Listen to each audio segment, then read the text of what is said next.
And welcome. Today we are going to learn about this fun embroidery project I'm offering through the library.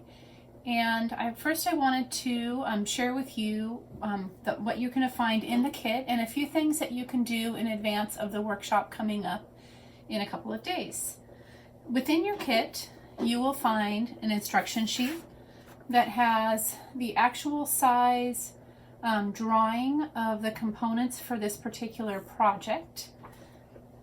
There is also a piece of fabric, and you'll notice some of yours are square, some are rectangle. You need basically a 12 by 12 square. Feel free to trim off the extra if you'd like to. And the reason why you have a double layer is that provides a little stiffness to the project and also helps from seeing kind of through if your threads are a little messy on the back and then won't show up. It's probably wrinkled, it's been folded. You can choose to iron it or maybe lightly mist it with water, throw it in the dryer. But honestly, if you put it in your frame a couple days ahead, it's going to help push those wrinkles out as well.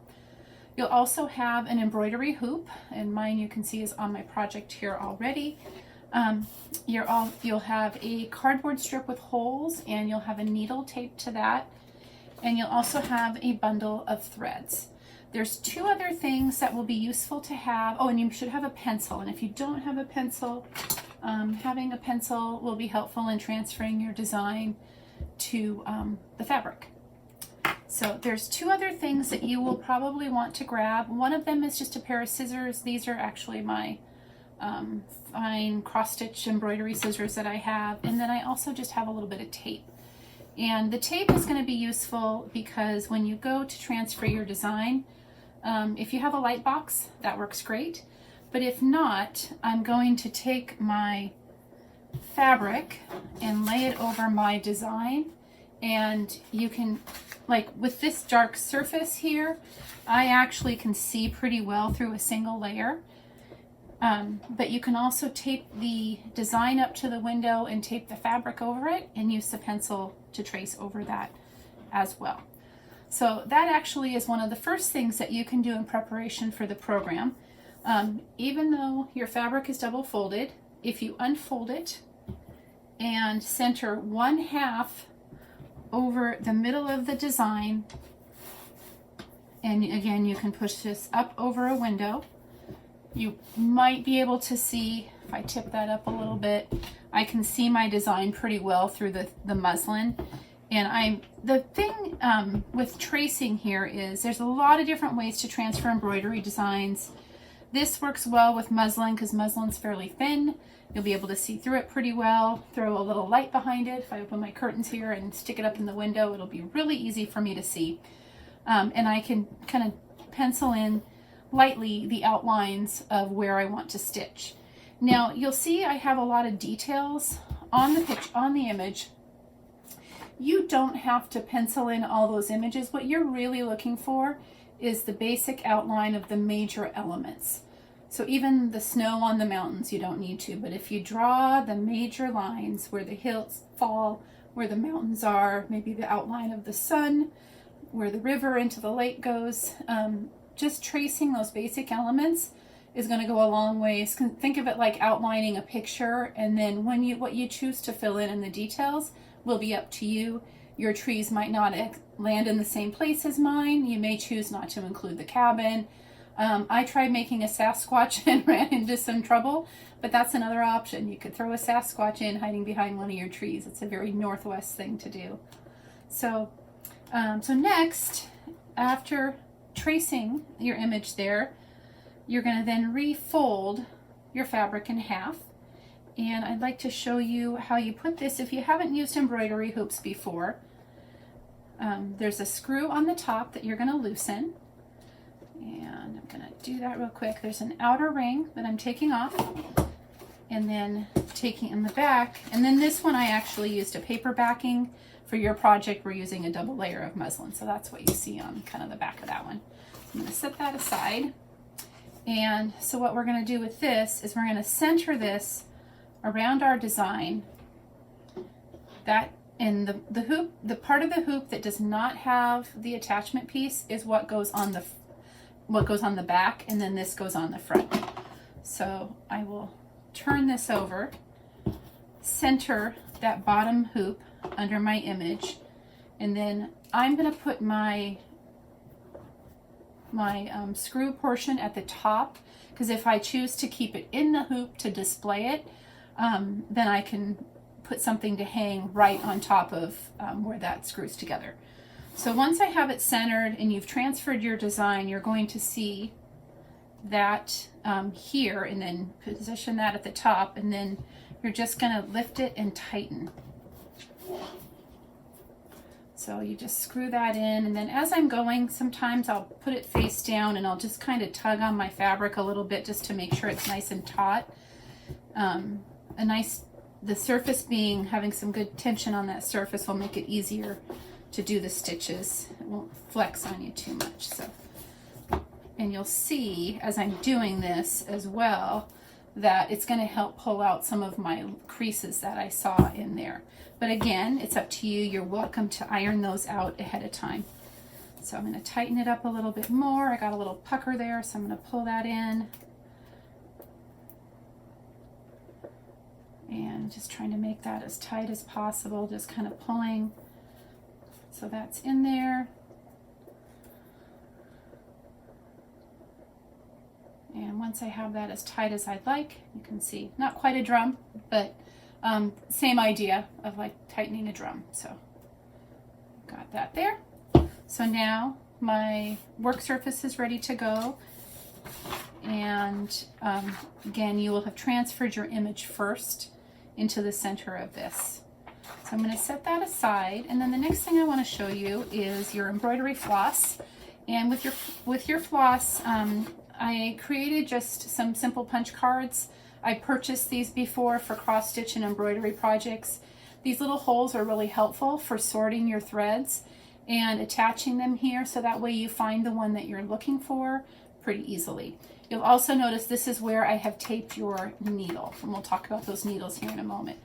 So now what you can do is you can open up your floss, and you're just going to separate those strands out. And you'll notice that most of the colors you just have one of. And you do have a total of 17 colors. And a couple of these flosses are satin floss, so they're a little more slippery and they want to separate a lot faster and easier.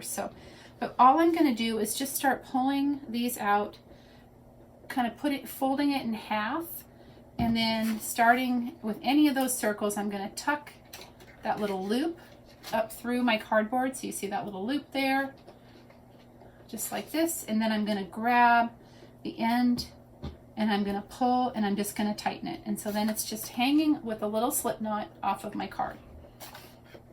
So now I'm going to go through and continue to do this with all of my colors.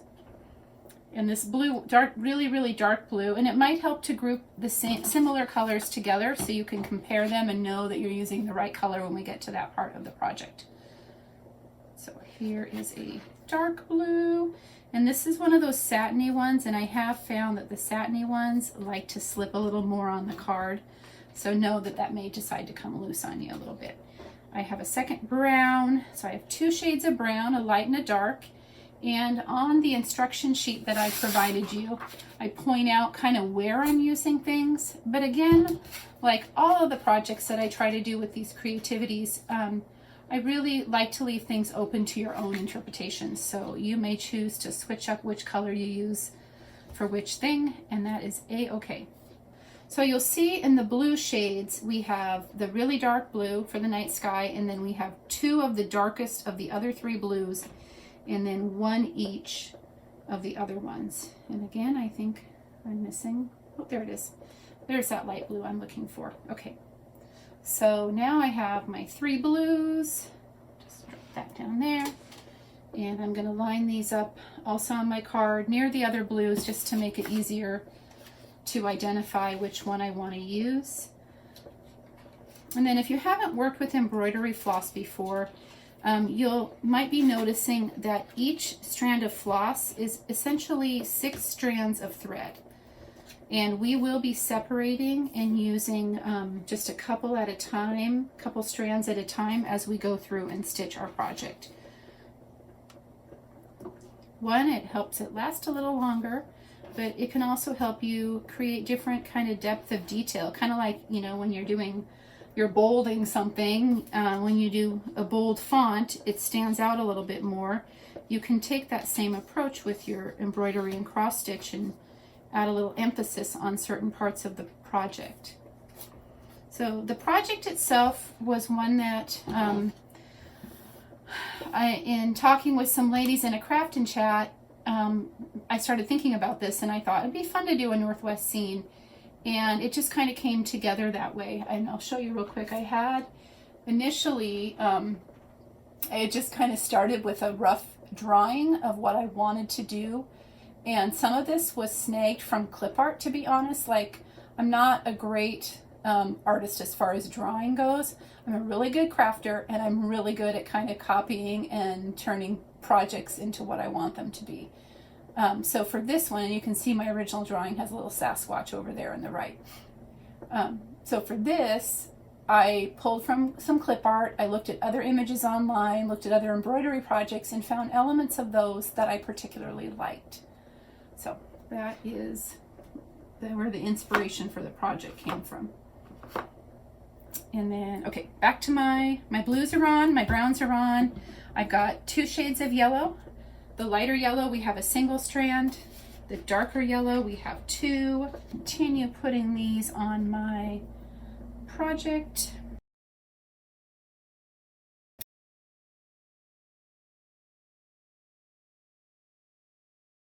Now, my hope is that I haven't missed any colors in anybody's kits, but I did put together 95 kits, so it is highly possible if I missed a color in your project, you send me an email and I will get a replacement strand out to you. I'll also include in one of my emails the actual DMC color numbers. So every color of floss has a number associated with it, and each of the same goes for all of these. And I didn't list them in your instruction sheet, but I will include them in an email that I send out. So I'm almost down to just my greens. I have a black, I have a white, and I have a gray. It's kind of a silvery gray. And I went a little lighter on the gray than in the original design because I really like the satin floss. And so I wanted to incorporate that into the project. So there I had orange, I have a coral, I have black, we have white. And so the white and the silver gray color are going to be used for your mountains, for your outline and snow. The black is going to be used on the chimney and the little path from the cabin down to the lake. Here is my kind of silver floss. Let's see what else. The other 3 blues besides the very dark blue are going to be used for the water and stream. Your lighter yellow is used for the stars. The darker yellow is used for the sun. That orange and coral are used to help create the feel of a sunset. So with the green flosses, you'll notice that there are 2 strands of each color. So I have a light green, a medium green, and a dark green. So I'm going to put those ones on. And the greens you'll see are used in a variety of different ways in the project. Some of it is used for trees, some of it is used to mark the outline for the hills, and then it's also used to create the little plants on the hillside. And then one of the things you can do in my original project that you saw in the advertisement, I haven't done that yet, but you can use some of those leftover brighter colors, little pieces of that, to create French knot flowers on the grass that's on the hill. I can show you those little pieces right here. We'll be able to use that extra colors to make little flowers if you'd like to. But again, with all of this, the design elements, where your waves end up, where your trees end up, all of that is really up to you. So here is my last. And actually, yeah, I'm going to put that on there. And you'll notice that I'm actually folding both strands together. You can actually pull one single strand off pretty easily. And I messed up how I did that one. Let me get my fingers in through the center of those. There we go. Okay, so you can see that loop. And I'm going to grab that and pull that through. So when you go to pull your floss off your card, if you have 2 strands but you only need 1, I loosen it a little bit. Let's see if you can see me doing that. Okay. I'll loosen it, and then I'll just grab one of them and I'll hold it down and I just pull that right out like that. Okay, so now what I want to share with you is separating floss strands. So now that these are all on my card, I can set that aside. Now when I go to select the color that I need for whatever part of the project I'm working on, I'll be able to find it really readily and easily. So to separate floss, it has 6 strands. The piece that you have is roughly 20 to 22 inches for most of the colors. And I basically, when you get these, you get like 8.7 yards in one bundle of floss. So you do want to cut those into smaller sections. It's a lot easier to work with. Nobody wants to be trying to stitch with that long of a piece of floss. So if you kind of look at them, and I'll see if I can get these up closer to the camera, you should be able to see, and you'll probably want your reading glasses. I know I need mine. I'll see if I can hold that up. You can see that there is 6 strands in there, and what I'm going to do is I'm going to grab, I kind of teased them apart, and I'm going to grab one. Now if I put my hand right here, you see I'm getting a little bundle here. I'm just going to take that one strand and I'm going to pull it loose. And this is how you do it without creating a knot, hopefully. And then you can see the bundle dropped down. So if I'm using, so I set one aside, if I'm using 2 or 3 strands, which is what we're mostly using in this project, then I would pull as many out of it as I need to. Now another fun trick, because we're only using a couple strands at a time, you'll notice that I've done a little bit of color blending, and I've done that on a few of my trees. You can see, am I pointing to the correct one? It looks like it. I have 2 different shades of green in there. I've done it a little bit on my hills over here. I put 2 colors together, so maybe 2 dark green and 1 light green. You can do the same thing with your water and your river. So that's another way to add like an extra color, kind of like mixing paint. And so that's a great way to do that. So I'm going to set that aside. And then once I've separated those 2 threads out, I am going to grab them, put them together again. So this one I'm just going to do 2 for the moment. And then as we go through, we'll talk about how many threads to use for each section. And then I'm going to grab my needle, and I ordered, these needles are kind of cool. I hadn't seen them before. So with these needles, there is a little tiny opening. You can see there's just kind of a tiny little divot right there.